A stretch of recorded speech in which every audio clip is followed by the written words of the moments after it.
They're faking fights now. They're faking fights now. The New World Order has completely ruined everything in life. So let me explain.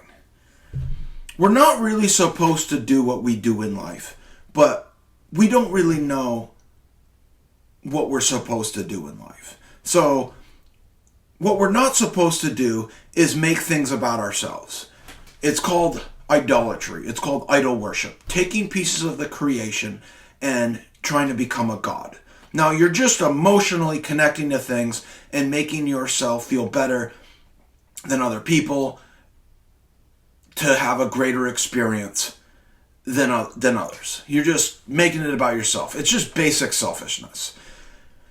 And you're not supposed to do it. And most people go, of course not. Of course I'm not selfish. Of course I give to others. Of course I understand it's about the experience and not, it's about the journey and not the destination.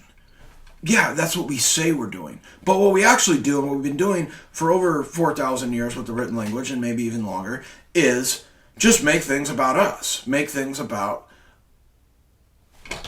our energy and our emotional experience. But on the other side of that is, I don't know what we're supposed to do.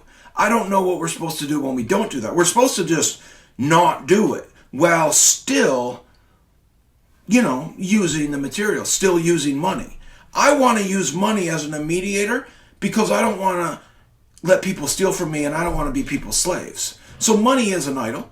But if we don't use money, then people are just going to force me to work for free. They already use money, force me to work for money that's not worth anything, and then devalue that money and print more money so the money's worthless. So now I have to get paid more, but I still can't buy a house.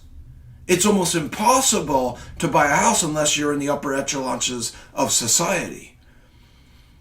And people like that because they like being special. They like being in the mansion, and then they realize being in the mansion just wastes a lot of their time.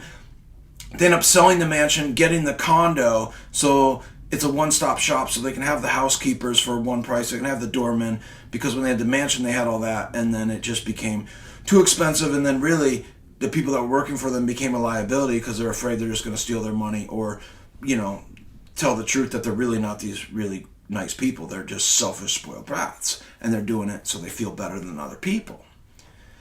And I was never a big money chaser, but I like sports. You put a ball in my hand, and I think that's fun. I think this is a fun experience. I like the journey, not the destination. I like going out and playing a game of basketball.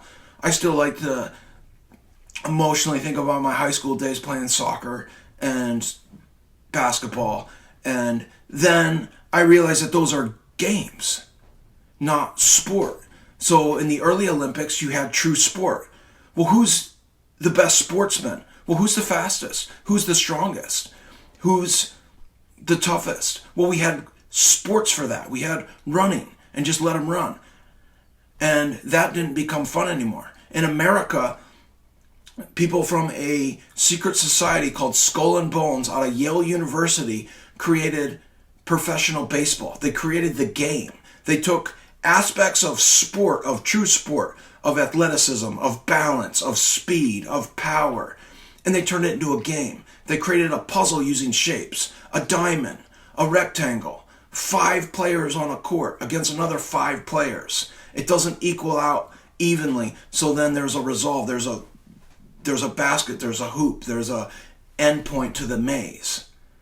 Football.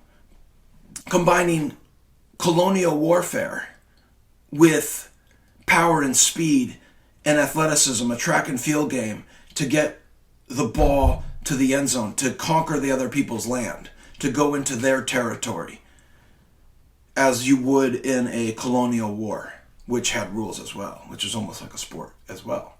Then we sit on the sidelines judging them. We think we're their general managers. We think we're their coaches. We analyze them. And all we do all day is say, who's the best? Well, the sport isn't designed for the best. The sport is designed to play a game, and whoever wins that game is then the winner. But who's better this year than the last year's? Is Michael Jordan the best basketball player ever? or the new guys. And we sit around and argue about it. And it's fun and it's harmless. But the game isn't designed to do that. The game is designed within the rules of the game, and then that completely changes the scenario. And I like to use that to explain subjective truths, to explain objective truths, and to explain relativity.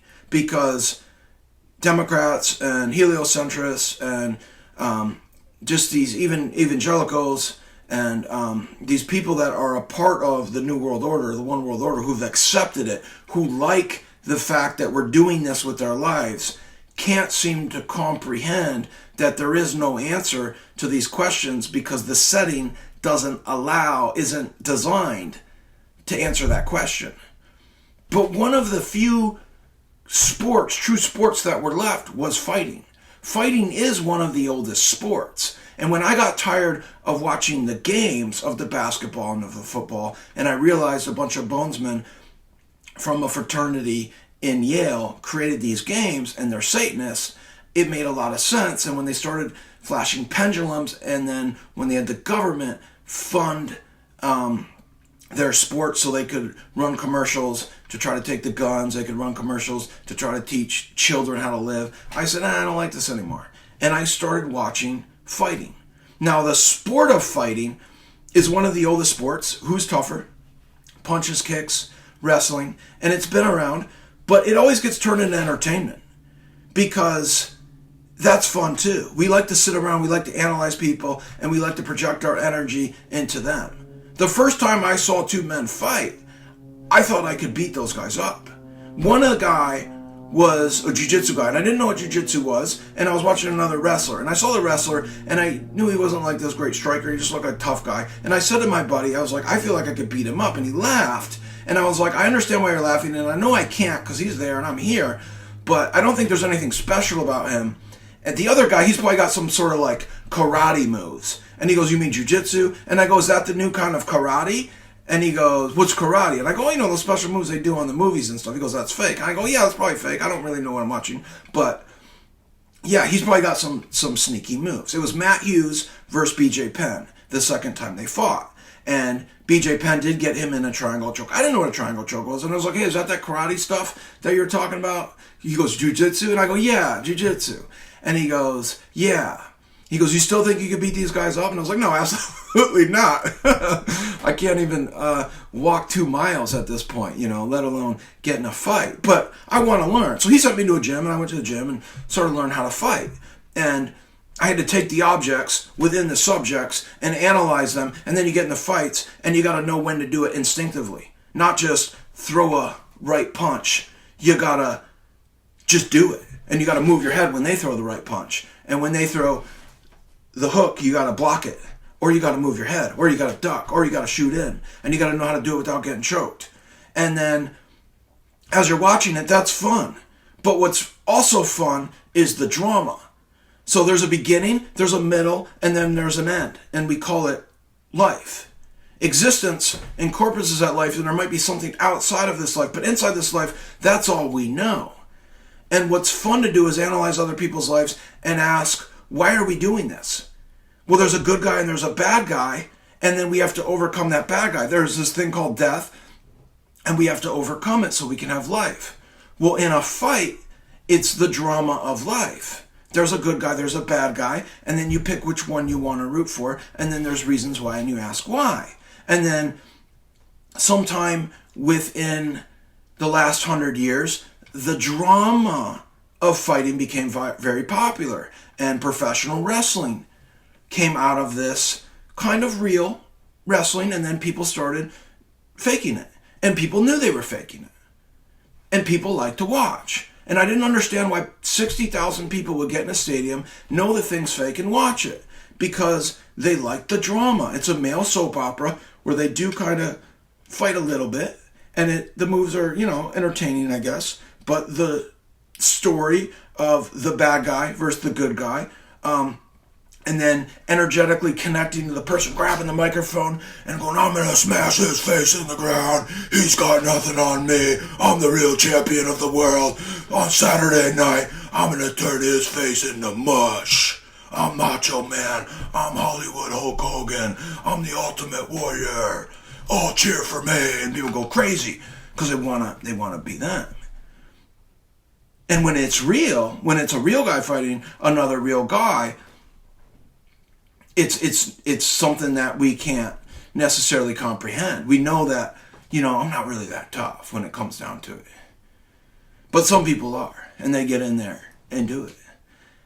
And now, the people that are doing the real fighting are using flat earth to become famous.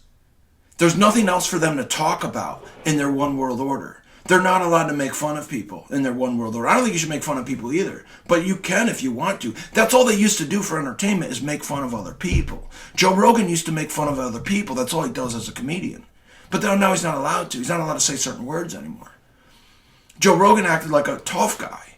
He never got in the ring, so I called him out years ago, and I was going to fight him because I said he was a fake Hollywood tough guy. No, he is good, and he could give me a very hard time. And that ship has sailed, and we are not fighting anymore. He declined. But now there's these two new guys, these two brothers, and they're faking fights. So there's a sport of boxing. And in boxing, it's called the sweet science because you only use your hands. And with the hands, there's only really three kinds of punches. There's straight punches, there's hooks, and then there's punches that come up, uppercuts, come up from the bottom up. That's it. And that's all you're allowed to do. And you're not allowed to grab the other person. If you do, it's called dirty boxing. And the referee separates them. So first what they're doing is they're punching each other, and then they're grabbing each other, doing the dirty boxing. Every three punches, they then grab each other in what is called a clinch. Legal in MMA. Now, MMA is a sport, and it's the more there's rules, the more it becomes into a game, and then that allows people to then, be the referees and kind of say, oh, I like this, I don't like that, and kind of talk about it and live their lives, and that's what we do with our lives. And I don't know what else to do, so I don't think it's wrong doing that, but you're not supposed to worship it. You're not supposed to give it all your time and all your energy, and you got to figure out a way to recycle it. Otherwise, it becomes known as this thing called idolatry, and then the idol becomes God. And I call myself the Daniel, because Daniel was a guy in the Bible who is sticking up to this. There was a statue, and they all bowed down and worshiped the statue, and Daniel and his friends were the only ones that didn't. Now, my middle name is Daniel, so I call myself the Daniel, because I'm trying to teach people about this. Now, I used to think as a kid that was an allegory, that there wasn't actually a statue. It was just like the idols of the days. Today we have our idols. Like, I didn't think it was possible to get people to all bow down to a statue. Now, there is a cube in Mecca, in Saudi Arabia, where people do this once a year. They go bow down to this created object. Now, what's weird about that one is it kind of simulates the earth. Most Muslims are flat earthers, and they think we live in a cube, which we very well might. We might be on the top layer of the cube. It might be a square. We don't know, and I don't know too much about what they believe, but I have talked to some Muslims about flat earth, and they are flat earthers, and they're not all bad people, but they are doing a version of idol worship. Now, their thing's a little different. I'll do other videos on this, but what they're doing is they become the idol when they get to heaven. So they're following a god, and then their god's going to give them godhood when they get to heaven. The Christian version is that you just worship God in heaven because we'll just try to steal God's power. That's the only difference. And they believe that you can hurt people if you don't follow their system. That's the part I disagree with them about. But other than that, they're pretty harmless. And yeah, they are flat earthers, most of them. But back to the fake fighting, they're taking this and now trying to turn it into an idol. They're trying to get us to worship it. Because when you watch the punches and the kicks and the submissions, that decides who's better. And then that becomes not fun for people. They want to have it, they want to tweak reality and create reality in their own mind. And they want to do it by following people that are faking fights. And I'm talking about the Logan Paul brothers, the Jake Paul brothers, those two dorks that think they're real fighters. Come fight the Daniel. The Daniel's calling you out, and the Daniel's going to fight you. You're a fake Hollywood tough guy that's faking fights. You faked the fight against Anderson Silva, and you faked the fight against Tyron Woodley. You faked it. That was a fake fight. Anderson Silva pulled his punches. He threw a punch, and right before he hit you, he laid off the power. And he did it for 3 rounds. Tyron Woodley took a dive. Tyron Woodley's trying to become an actor, and Tyron Woodley just fell over after you hit him. He threw a punch. He kind of braced himself for it, kind of went stiff right before you punched him. He already was ready to get knocked out, and then he fell over. And he kind of looked as he was down like, you guys buying this? Because he's just trying to be an actor. Real fighters that then know how to fake fights. They know how to carry their opponents. They're not bad fighters, the Jake Paul brothers. They're not terrible. But you're not a real tough guy. And you're just doing it to become famous. And when you bring the flat earth into it and you try to become famous off the flat earth, that's where the Daniel steps in and's got to take out the trash. And I'm the trash man for the flat earth. Don't say things in vain about the flat earth. And don't mock the flat earth. And don't make mockumentaries about the flat earth. Or you'll have to listen to the Daniel.